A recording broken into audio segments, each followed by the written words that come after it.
going to give you guys a tutorial here on making the edit notes for your own custom songs. It's not going to be a tutorial for the PV or the dancing motions or the models or camera angles or any of that. This is just strictly the notes that you can play, so you can play the song basically for the edits. And this tutorial will be good for both the English and the Japanese version, because it should be identical when it's in the edit creation, because the translation is really difficult for editing the motions, items, and all that stuff in the PV side. I don't think I can make a good tutorial basically for the Japanese game if you don't understand Japanese. But let's start.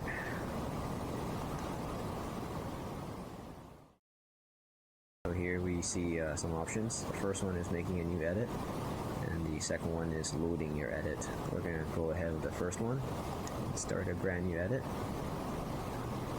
And here you'll see two tabs. The first tab is just all the official songs that come with this game, plus the bonus concert songs that's not available to be played, but you can view them singing the song in the concert. And here is the tab where all your custom songs are. To get these songs appear on here, it's very simple. Just download the songs off the computer and transfer it onto a flash drive, which you can then copy onto your PS3 music folder. And once it's on there, it's going to appear in this category automatically. So the song that we're going to do is one of the edits I already made before, which is called Pet Me. It's a pretty funny, cute song. Okay, so we have here the next menu. This part is very, very important because it's the BPM or beats per minute for the song that you're going to be making. If you don't have this part correct, you're not going to be able to sync up your notes very well at all when you're in the edit mode, adding those notes to the song. BPM is just beats per minute, and there's two ways that we can go about this. The first way is hopefully the song that you're trying to make an edit of, you can find out the official BPM rating on the internet somewhere. There is still a downside to that though, because there's many songs where the BPM changes later on in the song, and the official rating, they only give you the general BPM, which is the most popular BPM used in the song. So either way, you still have to use the second method, which is to find out the BPM yourself. And the game actually gave us a little tool where we can do that, which is just right in the middle right here. So let's give that a go. You're going to see this menu here. It's basically telling you that as soon as you push triangle, your song of your choice is going to start playing in the background. And whenever you're ready, you want to start tapping the square button to the beat of the music for a full 30 seconds, so it can give you the average beats per minute. Best way to do this, it does take a little bit of practice, but you have to phase out all the external music, the drums, all the vocals that they're singing, and pretty much zoom into the one sound that you're looking for, which is the beat that goes in the background with the music. So I'm going to give this a go. I'm going to turn the music up, and I'll give you basically I'll demonstrate how it works. I believe this song is 150 BPM. I've calculated it before already, so let me give it a go again.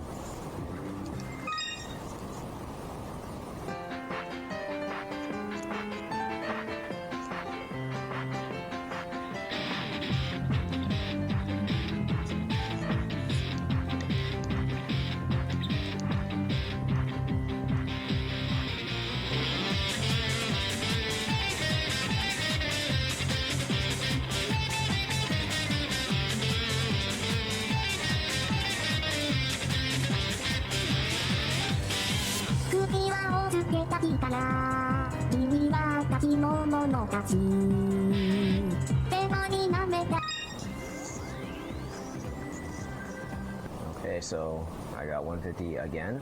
It's usually nice to run this maybe 3-4 times to make sure you're getting the exact same result every time. Then you can be pretty confident that that's the correct BPM. I'll show you one more song and how to calculate the BPM. The other one's a lot easier to tell because it's a dubstep style, so let's see if I can find it. Here it is. So I'll give this one a go too.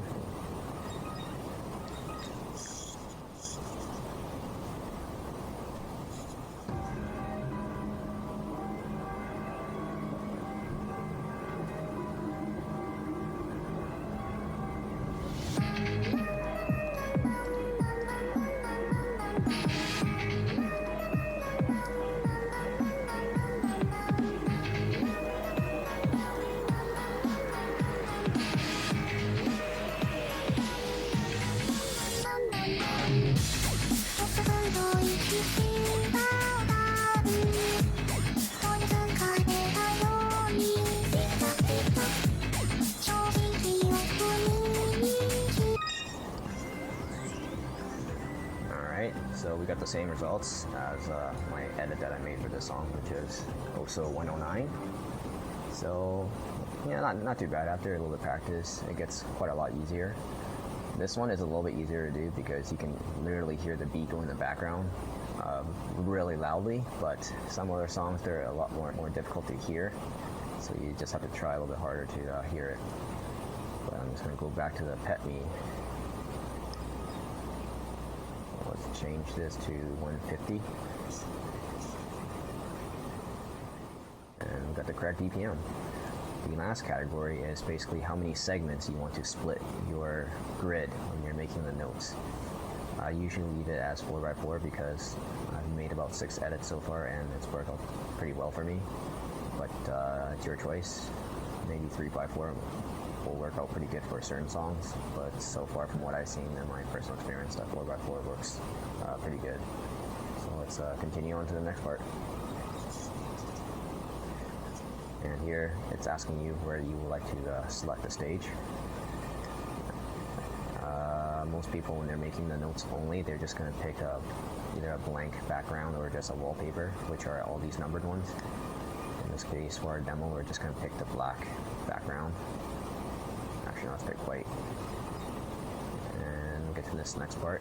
Here you choose the models for your edit. We're just going to ignore that because we're just focusing in on making the notes for the edit. And let's continue. Okay, so here we're in the edit mode.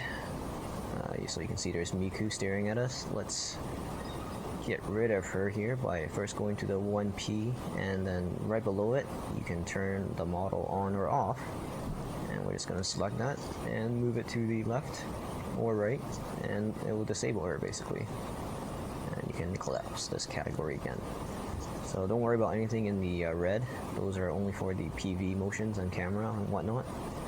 We're going to go all the way down to the green section, and these are the only 4 lines that we need to focus on when you're making the notes for the song. So the first category is the rhythm, and same thing, it's the BPM that we just done before. As you can see, there's the 150 and 4x4 that I've chosen. This is the 4x4 I was talking about. There are 4 segments in this one category right here, and each of these squares is basically 0.4 seconds, which means if you were to place a note on each of these lines, they're going to be 0.2 seconds apart that you have to push them. If you change the BPM, the spacing for these will change too. And if you also change to the layout, so a 3x4 or a 2x4, the spacing will also change. And but that's the purpose of it. Now, the reason why they place this here is because, like I said, some songs have different BPM later on, so it might go faster or it might go slower, and you have to calculate this beforehand so you already know. But we'll just pretend that within 20 seconds, although not very likely, but just for our example here, that at the 20-second mark the BPM is going to speed up. Now unfortunately, I'm pretty sure you can only choose by the bolded line sections where you can change the BPM speed. So either you have to change it here or you have to change it here, and then just have to make do with that to try and fit as close as possible. Because if I were to put it right here, when you select it, you'll see 2 options. The first one is choosing the speed, and the second one is choosing how many grid layouts there is going to be. So if we pick the BPM, let's say it goes faster by 10 beats, you'll see it'll default right to this first black bolded line right here. But you'll also notice the spacing changed just a tiny bit because I only changed it by 10. And now you can see here, one square is no longer 0.2 seconds exactly. It's a little bit different because the song is going to be faster now, which means the notes are going to be flying faster across your screen. And if you want to get rid of it, just hit square, bring up your side menu. And this is the kanji that you want to memorize because you're going to use it a lot, unless you're going to be doing this in the English version, which is going to be delete. And we delete it. So that's it for rhythm.